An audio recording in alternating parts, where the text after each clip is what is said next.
Estamos activos en la pesca siempre. ¿Verdad? Hermoso pulgarita, ¿eh?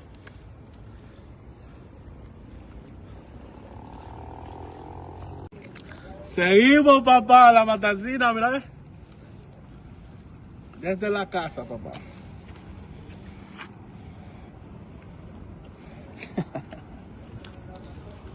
Este es un catch and release. Aquí no lo estamos perdiendo carnada porque pescado no estamos llevando. Vaya, váyase.